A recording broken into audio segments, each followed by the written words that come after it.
मग शेवटी आई आहे. गावाच्या आईनी कधी डाळी गोळी घातली, कोणा पुरणपोळी घातलं, शेवटी त्या घरचं डाळ साखर परिस्थिती गरीब असल्यामुळं संपली. आई परेशानीत, वडील परेशानीत. आता माझ्या पोराला पुरणपोळी कुठून द्यायची? कारण त्या काळची पुरणपोळी म्हणजे आजचं पंचपक्वान्नाच्या पलीकडचं जेवण होतं. मला आठवतंय माझ्या बहिणीचं जेव्हा लग्न जमलं होतं का तेव्हा पुरणपोळीला एक विशेष दर्जा होता. कोणी आले पुरण झाला, इकडल्या बाय तिकडल्या बाय, मावशी आली का, ती आली का, ती आली का, ते चालूच व्हायचं. पण आता नाही. गावाला म्हणलं आईकडे आला बाबा. आई म्हणला पुरणपोळी 3 दिवस झालं नाही, हे मला बाजरीची भाकर, हरभऱ्याची भाकर काही खावट नाही, पिवळ्याची भाकर काही खावट नाही, कसं करू? आई म्हणजे बाळा मी काय करू शकते? एका दुसऱ्या शेतामध्ये कामाला त्या मातोश्री डोक्याला हात लावून बसली होती. नाही, मग त्या मालकाने विचारलं, आई साहेब तुम्ही असं का बसलात, काय झालं? काय नाही म्हणले, माझ्या गावाला पुरणपोळी खायची इच्छा झाली आणि पुरणपोळीच नाही, काय करू? आई एवढंच का म्हणले? एवढंच? पैठण शेजारी जावा, साक्षात नाथ बाबा आहेत तिथं, आणि नाथ बाबाच्या घरी सालचे 12 महिने पारायण आणि तिथं रोज पुरणपोळी आहे म्हणजे आरोळ म्हणून. तुम्ही चांगलं सांगितले. जुने माणसं काही काही गोष्टी महत्वाच्या सांगून जातात. तिनं आपल्या मुलाला हाताला धरली आणि पैठणला गेली. पैठणला गेली, नाथ बाबाचं दर्शन झालं. तिथली लोक तुमच्यासारखे प्रेमळ होते. या आई साहेब या आणि बसून सगळं झालं. काय झालं? काय नाही म्हणले, माझ्या मुलाला तुमच्याकडे ठेवायचं. आता शेवटी शांतीवर म्हणून नाथ बाबाचं काय होतं? नाथ बाबा म्हणजे काही विशेष नाही. एकनाथ महाराज इकडं, नाथ बाबाने म्हणजे ठीक आहे. हाताला झाले. त्यांनी म्हणलं बाळा तुला काय येते? म्हणलं असलं काय ते तिकडं जायचं डोळा. बरं वाजवायला इकडं, बोलायला इकडं. मग तुला जमतंय काय? त्यानं सरळ सांगितलं, मला फक्त पुरणपोळी खायला जमते, दुसरं भाजी नाही, भाकर नाही, काही नाही, काही नाही. ते म्हणले आता तू असं म्हणायला लागला म्हणजे माझा बाबा परेशान झाले. मग मातोश्री नाराज झाले, बाळाला हाताला धरले आणि हाताला धरून मार्गस्थ निघाल्यानंतर नागबाबाने विचारलं, आई साहेब थांबा तुम्ही, काय झालं? आणि काही नाही, माझ्या मुलाला गायन जमत नाही, वादन जमत नाही, बोलणं जमत नाही, काही नाही, फक्त पुरणपोळी खायला जमते, ती जेवण काय? नागबाबाने म्हणले ठीक आहे, एवढाच प्रॉब्लेम आहे ना, एवढीच अडचण आहे ना तुला, एवढी तुझ्या मनात शंका आहे ना, ठेव माझ्याकडे, ठेव रे. पण नागबाबांनी गावाला सांगितलं, हे बाबा तुला जर इथं राहायचं असं तू फक्त एकच काम करायचं म्हणले, पारायणाला सगळी बसणार तेव्हा त्यांना आसन टाकून द्यायचं, पारायण झालं ते आसन काढायचं आणि हे सगळे जेवल्यानंतर गावाने विचार केला, शेवटी का होईना पुरणपोळी हाय ठीक नाही. त्यानंतराने दिवस पुढे गेले. बाबा समाधी व्हायच्या मार्गाला वेळ सरकू लागला पुढं पुढं. अख्ख्या महाराष्ट्रामध्ये बातमी पसरली, नागबाबा समाधी घेणार आहे, नागबाबा समाधी घेणार आहे. आणि बाबा निघाली, भरपूर वाटेल संप्रदाय आहे सोबत त्यांच्या, कोणी रडत होतं, कोणी पडत होतं की बाबा जाऊ नका, बाबा तुम्ही जाऊ नका. आणि एक माणूस तुमच्या सावळीच्या गावात असलो होते त्या फक्त मग नागबाबाच्या पुढे गेला, बाबा तुम्ही चालले? म्हणजे चालू. काय चालले? झालं माझं जायचं टायमिंग आला, मला सगळं झालं, जाऊ द्या, माझा देहाचं जे काम होतं ते मी काम केलंय, आता तुमच्या संतांच्या हातात सोडलंय सगळं, तुम्ही चाललात, पण ह्या पारायणाची सांगता कोण करणार? बघा मायबापा संत संगत गावा फक्त पुरणपोळी खायला होता बघा. आणि 6 महिन्याच्या वर्षाच्या काळामध्ये ते ऐकून सगळं मुखरगत होऊन गेलो. एवढा प्रॉब्लेम आहे, एवढीच अडचण आहे, एवढी शंका आहे तुमच्या मनामध्ये, थांबा गावा, होय गावा, गावा महाराजांचं दर्शन घेतलं. काय झालं? गावा मी जल समाधी येत आहे, मी आता समाधीस्थ होत आहे आणि तुला पारायण पूर्ण करायचं. गावा एक बोलला नाही, 2 बोलले नाही, सरळ म्हणला तुमची आज्ञा. हे कशामुळे झालं? पुरणपोळीमुळे झालं का संगतीमुळे झालं? संत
नुसतं महाराजांच्या सेवेत राहून जर तो आसन काढून जर पारायण पूर्ण करत असेल, एक थोडं बोलून घालून घेऊ का, थोडं लांब तर चढते घे चढते का, थोडं लांब तर मला समजायला पाहिजे का आलं बरोबर बोलत नाही ते चरण, ते अभंग तुमच्या डोक्यात राहावं असं पाहिजे. एक सावळी शिकवा तुमच्या गावात तुमच्या जवळ नाही गेला कारण तेवढं प्रेम मिळालं माहेरा जर वाटायला लागलं मला राहू की मुकाम करू की बालाजी मामा म्हणून काय ओके तसं काय नाही. एका सावळी गावचा एक माणूस कमलनगर जवळ आहे ना, कमलनगरला 2 पोपट विकायला घेऊन गेला. किती? बोल चढावा, मी बाया पकडला तुमच्या बोल चढावा बोललं तर कीर्तन 2 पोपट घेऊन कमलनगरला विकायला गेला. बरोबर आहे बोलायला बोललं तर होते मला ते कधी बांधून आणल्यासारखं तूच गुप्त घेतलं बोललं कीर्तन आहे काय नाचायचे इथं नाचा, काय बोलायचे इथं नाचा, हर लोकांच्या वराती काय नसतं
गुडघा आणि शुगर आणि धक्का. मला सुनना असं म्हणली कार्यक्रमच झाला.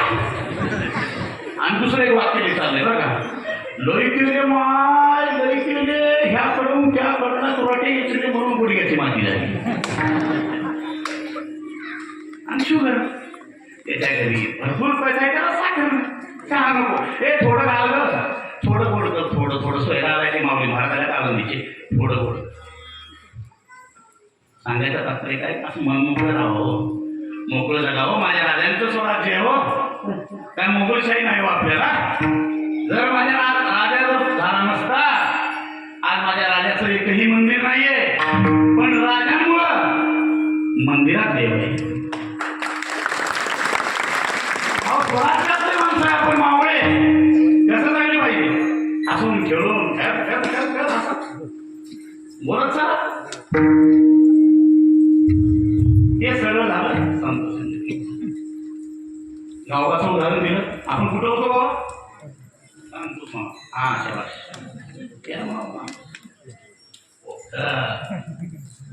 तर ह्यासाठी कोंबडं सांगितलं होतं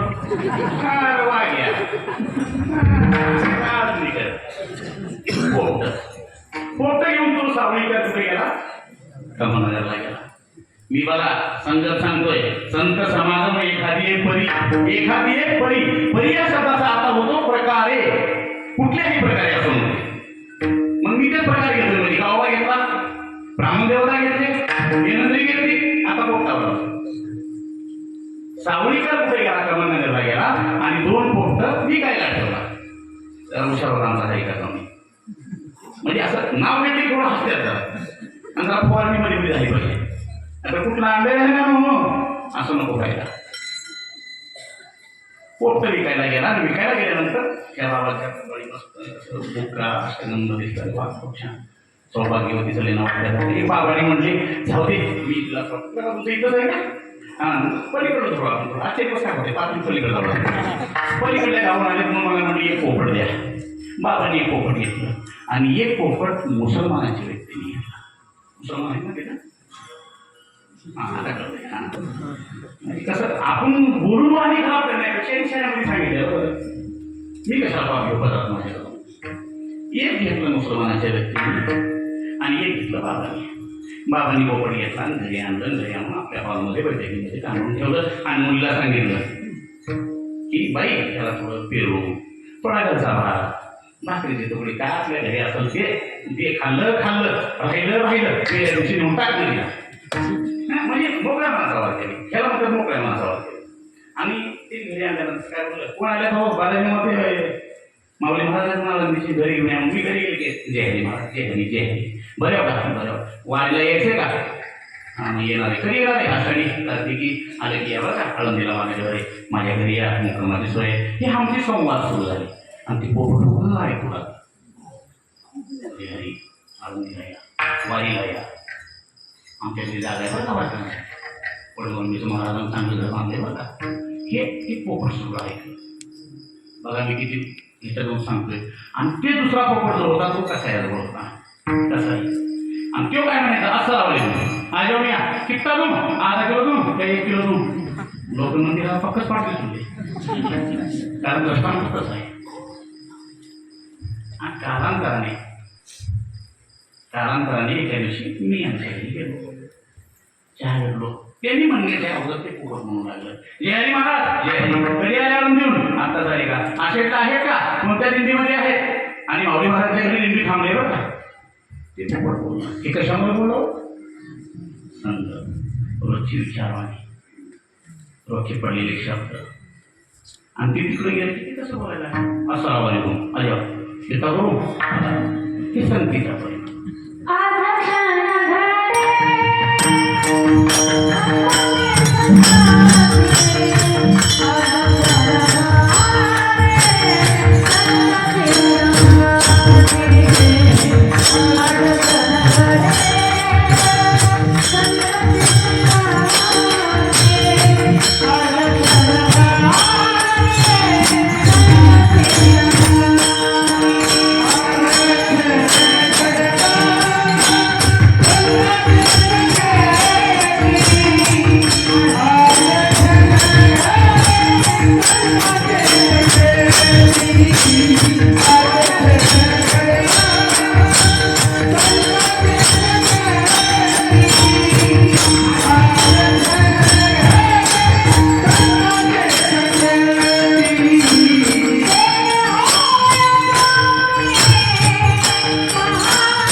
आपण जर गायकाला आणि मृदंगाच्या टाळ्या वाजवण्यासाठी एक प्रकारची त्याच्या पाठीवर मारली ठाकरे माहिती तुमच्याकडे फक्त टाळ्या नाही बघा, बाकी सगळं ओके चाललंय. काय पंधरवाले कुठे गेले बाबा? इथं कुठे गेले? कोणी हाते आणलं जाते मला हात घालून गेले. बाबा जेवण चांगलं केलं वाटलं हा हा असं वाटलं नाही मला. लई सुचता बघा 2 तास झोपल्या जागेवर. आता नाव सांगणार चल म्हणलं पाकिट चल म्हणलं. माय बाबा हो आपण टाळ्या वाजवल्या.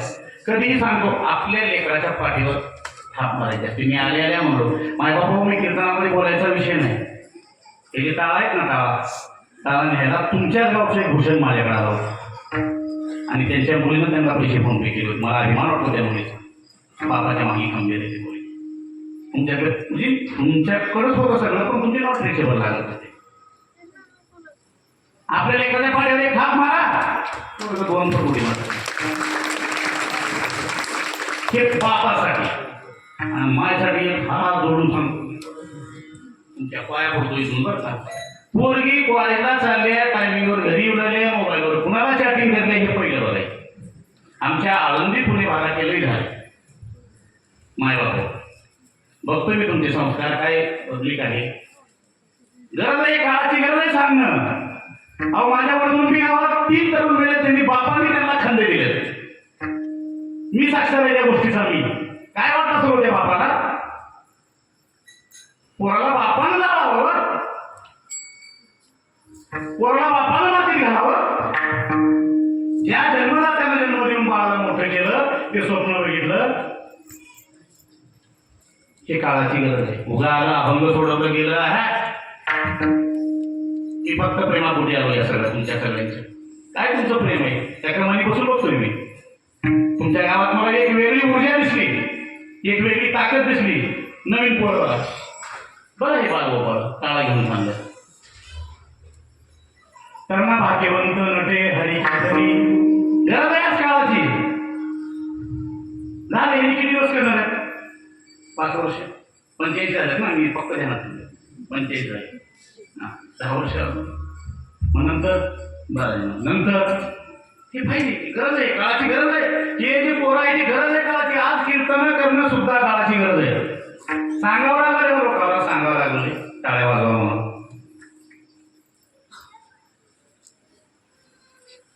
आणि आपल्याच लोकांनी आपल्याला सांगितलं पाहिजे. अहो माझ्या रंगवी संभाजी राजा ताप नव्हती ताप पट्टा पकडायची म्हणून आपल्याच लोकांनी घात केला. हो आपल्याच लोकांनी घात केला. संभाजी म्हणलं की अवघडांची घोडे घालायचे घोडे घालायचे पाण्यात घोडे पाणी प्यायला घेतात त्या पाण्यात संभाजी महाराज दिसायचे. कातड सोडलं हो कातड गुडघ्याच्या वाट्या काढल्या हो गुडघ्याच्या वाट्या काढल्या. कुणी झालं संभाजी महाराज पकडणं साधी गोष्ट होती. आळंदीच्या बाजूला तुळापूर नावाचं गाव आहे. कधी आला तर या आळंदीला माझं घर आहे 228 नंबर दिल्ली आळंदीला असली माझ्या घरी. मायबापा या गावात कोणी जरी आलो तरी माझ्या घरला यायचं. माझी हात जोडून विनंती कुठल्याही रिपीट राहा तुम्ही तुमची सगळी सोय होईल माझ्या घरी. आपलेच माणसं फिरून झाले आपलेच माणसं लावून त्या मुलांना भेटले. छत्रपती शिवाजी महाराजांचा जेव्हा होता तो आनंद माणूस बोलत होता. छत्रपती शिवाजी महाराजांचा वाघ होता वाघ मुलांच्या घरी नोकरी करत होता. पोरांना फक्त पत्रिकेमध्ये लिहून पाठवायचा शेवटचे शब्द जोडून अर्थ घ्यायचा. ती मोगल म्हणायचे शहाजी बताव तुम्हाला उत्तर शहाजी राजे सांगायचे शिवाजी महाराजांना. पण कसे सांगायचे शब्द स्वराज्य शेवटचा जस घ्यायचा कोंढांना शेवटचा जस घ्यायचा. एक सांकेतिक भाषा होती. मी आलो आपण गाव आहे. जेव्हा माझ्या छत्रपती शिवाजी महाराजांचं निधन झालं माझे राजे आपल्याला सोडून गेले. आपण पोरके झालो त्या दिवशी पोरके झालो आपण की आपले माय बाबा नाही महाराज. मी स्पष्ट सांगतो तुम्ही पुढचं कीर्तन घ्या ना घ्या. ज्यांनी छत्रपती शिवाजी महाराजांना विसरले तो मराठी मावळा नाही. अहो आपले लोक खराब निघाले म्हणून आपल्याला हे सगळं निष्ठावं लागलं. राजांचं निधन झालं. राजांची शेवटची घटिका आली. प्रजा रडत होती. हळहळ वातावरण होतं. प्रत्येकाच्या पोटामध्ये कासावीस होत होतं.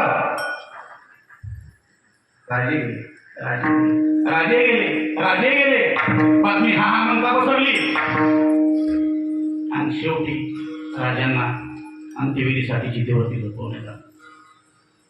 झोपवल्यानंतर पत्नीला दुःख वाटावं यात वावगं नाही, मुलाला दुःख वाटावं यात वावगं नाही, भावकीला वाईट वाटावं यात वावगं नाही. अहो वाघ्याला होता तुला चितेमध्ये घाप बनवली माझा महाराज. म्हणून तुकाराम महाराज झाले व्हावे त्यांच्याद्वारी श्वान या शब्दाचं सांगतोय तुम्हाला. काय दुसरे पक्षी तुकाराम महाराज घेतले नाही. स्वतः छत्रपती शिवाजी महाराज देहूला जाऊन तुकाराम महाराजांना म्हटले की आता आम्ही पण तुमच्या संग वारी करू, आम्ही पण आता हे सगळं सोडू. जगद्गुरु तुकाराम महाराजांनी सांगितलं महाराज राजे तुमचं इथं काम आहे, तुम्ही तिकडं बघायचं मोगल, आम्ही धर्म सांभाळू, तुम्ही स्वराज्य सांभाळा. अजूनही मी थोडा पुढला गेलो ना महाराज, छत्रपती शिवाजी महाराजांचं तर सांगतो त्यात काही वावगच नाही, पण संभाजी महाराजांचं बोलत असताना अंगावरती काटा येतो आणि ती रंग मला या गावच्या तरुण पोरामध्ये शेतात टाळ्या वाजवा नाही बाबा. ती रंग अहो मी नाव घेत नाही, तुम्ही म्हणता नाव घ्यायला लागले त्या पोराचं. 3 दिवस झाला फोन करते मला बोलत होते. काय अभिमान असतो त्या पठ्याला, छाती भाऊ सांगतो त्याच्या चरणावरती मी दंड होतो इथून महाराजांना साक्षी धरून. इथल्या गावचं पोरं काय अभिमान असतात त्या माणसाला. आणि असे 10 पोरं झाली पाहिजे बघा. 10 गाव शिवजयंती होते ना मला बोलत चला ना भाऊ, तुम्ही बोलत चला. हा शिवजयंती उत्साहात साजरी करा. दिवाळी झाली पाहिजे, बाया बहिणी पोळ्या घाला, रांगोळ्या टाका. अहो ती आपली दिवाळी. सांगायचं तात्पर्य एकच आहे, आपण आपला धर्म विसरू नका. संत समागम एखादी ही तिथंच आहे बरं का. बोलण्यासारखं खूप आहे, आपलं तर खूप मोठं आहे, आपलं तर सोडणं होत नाही मला माहित आहे, कारण टायमिंग तेवढा कमी आहे. संत समागम एखादी कुठल्याही पद्धतीनं संत संगतीमध्ये या व्हावे त्यांच्याद्वारी श्वान याची. आपण त्याचं पहिलं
काय मस्त झालं नाही चालतं जरा हो आपल्या माणसाला आपण मोठं करायचं तुम्ही इतकंच म्हणा का कळत मग जवळ त्यांच्या गाड्यांची सासर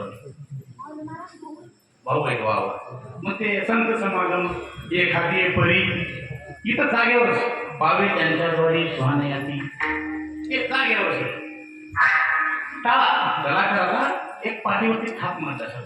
माझा राजा सांगायचा अरे तुम्ही गड जिंकून आला तुम्ही मोहीम फत्ते केली. मानाचं कडक कोणाला मिळतो मानाचं कडक हा काय शाबास चालायला पाहिजे. आधी लगेच कोण म्हणायचं पुन्हा माझ्या रायवर हे पहिल्याचे माणसं होते. यशवंती मागं फिरू नको पुढं काळ दिसला तरी चालत पण मागं फिरू नको हे ताणायचं वाटतं. राजा तुम्ही व्हा मोर तोफाचा आवाज आला तुम्ही हा माझी मागे चालणार नाही.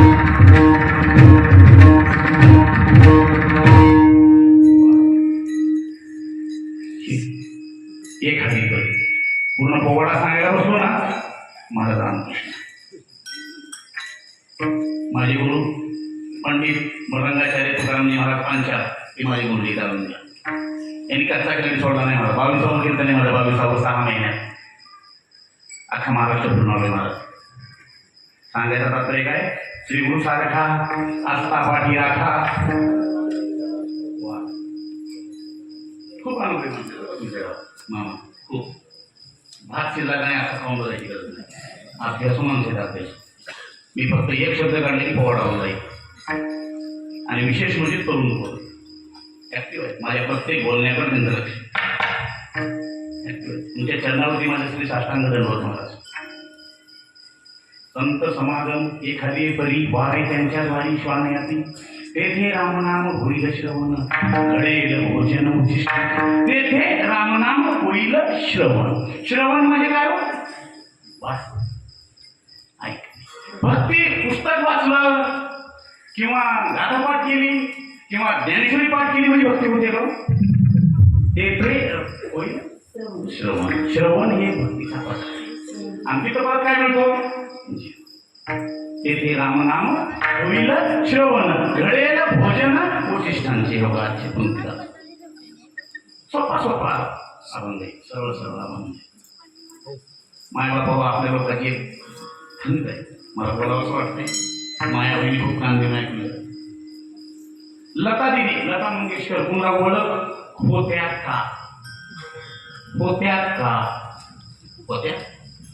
त्यांची पदवी काय होती माय बाबू गान कोकिला. लता दिदी आहेत का गेल्यावर हे तुम्हाला आता मला सांगावं लागलं. आपले लोक विसरून चाललेत म्हणतात. आपल्या लोकांना गरज आहे. आपले लोक आज माऊली महाराज आलं बड बोललं. आता येताना मला 25 फोन होते. आता जाताना नदीत गेलंय पण तुमच्या गावातून तशी अपेक्षा नाही. म्हणजे सांगायचं असते का की आपली लोक आपल्या माणसाला विसरायला लागले. एक छोटासा दृष्टांत देतो. बघा डोक्यात बसतंय का नाशिक जवळ एक गाव आहे डोंगरगाव गावाचं नाव आहे. माहिती आहे का बघा कोणतीकडली सासरवाडी विसरवाडी पाहुणे रावळे कुणाची आहेत का बघा. तिथं केशव गोसावी नावाचा एक मुलगा होता. माझ्या वाक्याने आहे का माझ्या बाबा उगा आलं गेलं नाही. संत संगत रेड्याला पण आली. माझ्या ज्ञानोपराने रेड्याच्या डोक्यावर नुसता हात ठेवला. किती सेकंद ठेवला सर्व रेडा वेळ बोलू लागला. रेडा काय ताकद होती रेडामुखी वेद बोलविला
म्हणजे धन्यवाद दादा.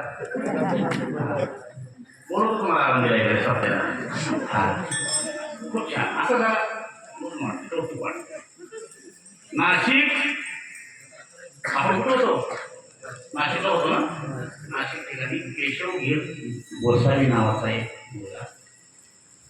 त्याच्या वडिलाला दोन्ही हात नव्हते महाराज. आजही तुम्ही जाऊन तिथं बघू शकता. दोन्ही हात नव्हते, पण बापाची इच्छा होती. बाप ते हातामध्ये कापड घेऊन लोकांच्या गाड्या बसायच्या. गोसावी होती. गोसावी समाजमध्ये मी असं कोणाच्या समाजाला नाव ठेवत नाही. नंतर लगेच होते 18 सिटी. हां चलो महाराज आनंदी. कसं आहे वातावरण टाईट झालं. मीडियाच्या माध्यमातून कुठली क्लिप कुठं व्हायरल होईल काही सांगता येत नाही. मी महाराज पुण्याहून आळंदीहून इकडे यायला चालू झालो ना, शपथ सांगतो जेवायला घेऊन लावले. पुण्याला टाकलं बघ मग नाही अवघड झाले महाराज. आणि ते आपलेच लोक ठरले. दुसऱ्याला कुणाला गरज नाही, आपलेच लोक.